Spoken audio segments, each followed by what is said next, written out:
No começo dessa temporada eu fiz um discurso, você lembra? And juntos e shalom now. Hoje eu vou falar sobre o discurso de posse de Jesus. Quer ver como foi? No discurso de posse, o empossado fala sobre as diretrizes da sua administração. Jesus fez assim. Ele apresentou os valores do seu governo no chamado Sermão das Bem-aventuranças, ou Sermão do Monte. Só avisando aqui, eu posso te enviar esse resumo completo lá no seu e-mail. Só você se cadastrar aqui no link que eu deixei na descrição. Beleza? O plano de governo de Jesus incluía 9 pontos. O primeiro deles é: felizes os pobres de espírito, porque deles é o reino dos céus. Nos dias de Cristo, os religiosos julgavam-se ricos, espiritualmente falando. A oração do fariseu expressa bem essa ideia. Mas a multidão dos que seguiam Jesus, haviam muitos pobres, carentes, pessoas que tinham ali um senso de inferioridade.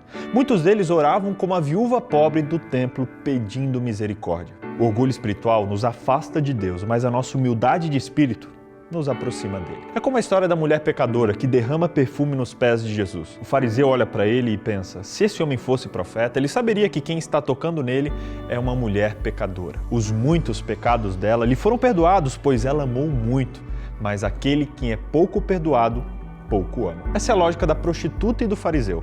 O fariseu acha que não é tão pecador e com isso Jesus não tem muito a perdoar ele. Logo, ele não é grato e não ama. Já a prostituta, por outro lado, ela entende que é muito pecadora, por isso ela sabe que Jesus a perdoou muito.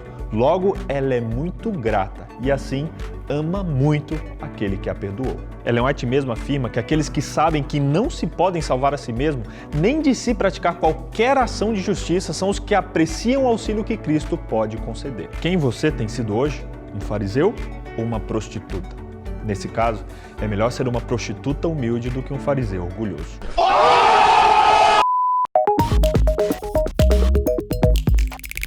Felizes são os que choram, porque serão consolados. As dificuldades, elas podem ser cortes ou podas de Deus. Depende da maneira que você as enxerga e as enfrenta. Felizes são os que choram, aqui nesse caso, pelos seus sofrimentos.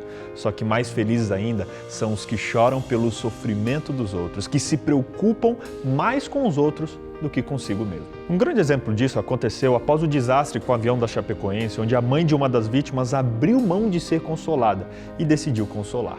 Posso te dar um abraço em nome da imprensa?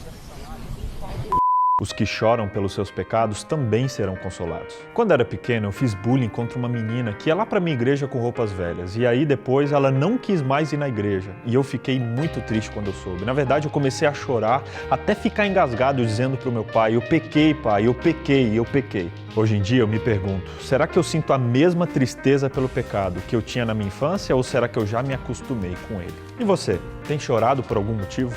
Coloca aqui nos comentários para a gente orar por você. Felizes os mansos, porque eles terão a terra por herança. As bem-aventuranças são progressivas. Os que sentiram sua necessidade de Cristo e choraram por causa do pecado são agora os que vão aprender a ser mansos. Jesus é o maior exemplo de mansidão. Ele era Deus, mas quando zombado diante da cruz, por exemplo, ele não retrucou. Por isso ele disse: aprendam comigo, que sou manso e humilde de coração. E aí você me pergunta: BJ, qual o segredo da mansidão?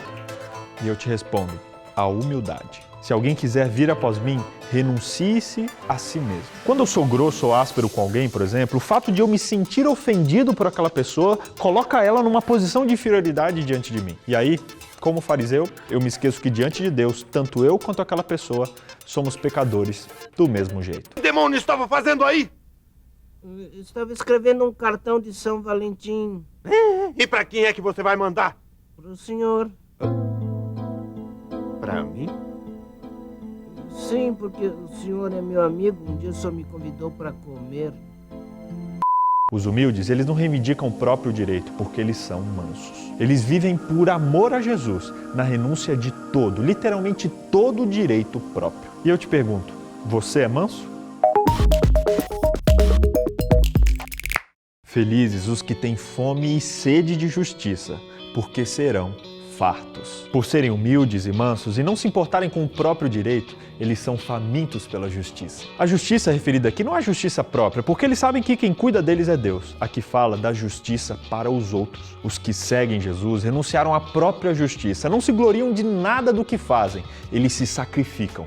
Apenas pode possuir a justiça o faminto e sedento dela. Estes são saciados, pois o pão da vida os vai alimentar. Na verdade, esse pão é o que os faz bem-aventurados e felizes, pois o discípulo tem. Você tem fome de justiça? Você promove a justiça?